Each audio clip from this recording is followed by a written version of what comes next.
پاکستان کے مسائل ہی نہیں ختم ہو رہے ہیں. پاکستان میں کبھی پاکستان کرکٹ ٹیم میں کبھی کچھ ہو جاتا ہے، کبھی کوئی کہانی ہو جاتی ہے، اور اب اسد شفیق نے آ کے انٹرویو دے دی ہے. ایک بات میری سمجھ میں یہ نہیں آتی کہ جب ٹیم سلیکٹ ہوتی ہے تو اس وقت جو پرابلمس ہوتی ہیں اس وقت کیوں نہیں آئیڈینٹیفائی کی جاتی، اس وقت کیوں نہیں بتایا جاتا. ہمیشہ اس وقت بتایا جاتا ہے جب وہ چیز ہو چکی ہوتی ہے، اور اس کے بعد تاکہ اس کی بدنامی کا جو صحرا ہے وہ ان لوگوں کو نہ مل سکے جو اس میں شامل تھے. اسد شفیق، عبدالرزاق اور محمد یوسف، اب ان کا کہنا یہ ہے کہ یہ سب لوگوں سے زبردستی سلیکشن کے اوپر سائن کروائے گئے تھے. تو اگر اس وقت زبردستی ٹیم سلیکشن پہ سائن کروائے جا رہے تھے تو آپ کو کیا کرنا چاہیے تھا؟ آپ کو اسی وقت میڈیا میں آ کے ریزگنیشن دے کے الگ ہو جانا چاہیے تھا، لیکن ایسا آپ لوگوں نے نہیں کیا. اس کی وجہ کیا تھی؟ اس کی وجہ سمپل یہ ہے کہ آپ لوگوں کو بڑے بڑے پیکیجز مل رہے ہیں، آپ بیٹھ کے پیسے کما رہے ہیں، اور جب آپ یہ دیکھتے ہیں کہ جب اب بدنامی آپ کے اوپر آنے والی ہے تو آپ سائڈ پکڑ لیتے ہیں. اور یہ پاکستان کرکٹ ٹیم میں ہمیشہ ہوتا رہا ہے. ایک اور نیوز یہ ہے کہ این بشپ جو ہے انہوں نے یہ کہا ہے کہ کچھ بھی کرے لیکن سائم ایوب جو ہے اس سے بیٹنگ کروائیں، اوپننگ کروائیں. کیونکہ بابر اعظم اور رضوان جو ہیں وہ T20 کی ماڈرن کرکٹ نہیں کھیلتے. اس کی وجہ سے جو پاور پلے ہوتا ہے اس کی وہ ایسی تیسی کر دیتے ہیں. تو آج نہیں تو کل سائم ایوب کو دوبارہ کھلانا پڑے گا، اور یہ بات سچ ہے. انہوں نے پاکستان کرکٹ ٹیم کے اندر جس طرح سے سائم ایوب کے ساتھ مسلسل چانسز دیے ہیں، یہ بھی نہیں کیا کہ اگر اس سے پرفارم نہیں ہو رہا ہے تو اس کو بریک دے دیتے. لیکن ہاں، اس کو کھلاتے رہے. اور مزے کی بات یہ تھی کہ پہلے کرکٹ میں کیا ہوتا تھا کہ جو دوسرے اینڈ پہ سینئر کھلاڑی کھڑا ہوتا تھا وہ اس کو گائیڈ کر رہا ہوتا تھا کہ یہ شاٹ کھیل لو، یہ نہیں کھیلو، بال ایسی آ رہی ہے، وکٹ ایسی ہے.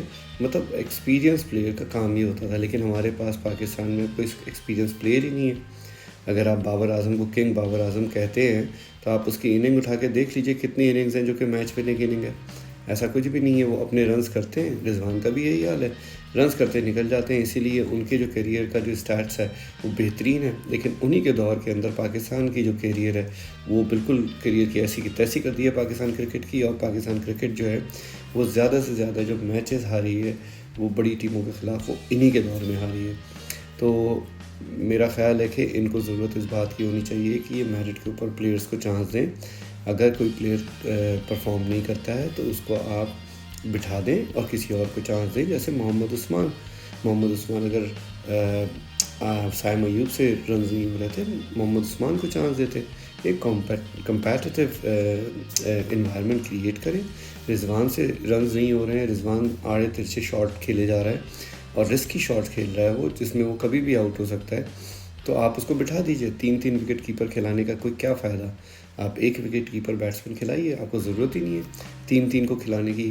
عرفان نیازی آپ کی ٹیم میں، اس کو ڈالیے یار. اس کو آپ بالکل استعمال ہی نہیں کر رہے جبکہ اس کی پرفارمنس اچھی تھی لاسٹ میں جو وہ کھیلا ہے. اس کے بعد ابرار احمد، میری سمجھ میں یہ نہیں آتا کہ شاداب مسلسل پٹے جا رہا ہے لیکن پھر بھی ابرار کو چانس نہیں مل رہا ہے. ابرار ٹیم کے اندر ہے، ابرار کو کب چانس دو گے بھائی؟ اور پھر اگر اس کو چانس دو گے اتنے عرصے کے بعد اور وہ پٹ گیا، پھر وہ بیچارے کو بٹھا دو گے اور پھر اس کے بعد اس کی بھی چھٹی. تو تھوڑا سا خیال کرو. پاکستان کرکٹ ٹیم کو ایک نیشنل ٹیم سمجھ کے جو ہے اس کے ساتھ کھلواڑ مت کرو کہ وہ جیسے گھر کی ٹیم ہو. تو پلیز تھوڑا سا خیال کرو. اور جو نیکسٹ میچ ہے US کے ساتھ، اسے آپ اچھی طرح سے جیتنے کی کوشش کیجیے. جب میں یہ بات کر رہا ہوں اچھی طرح سے جیتنے کی، تو وجہ اس کی ہے آپ کو اپنا رن ریٹ بڑھانے کے لیے اچھے مارجن سے جیتیے. کیونکہ آپ کے جو پول میں ٹیمیں ہیں ان میں آئرلینڈ اور US، یہ دونوں ایسی ٹیمیں ہیں جو کسی بھی طرح سے پرابلم کریٹ کر سکتی ہیں.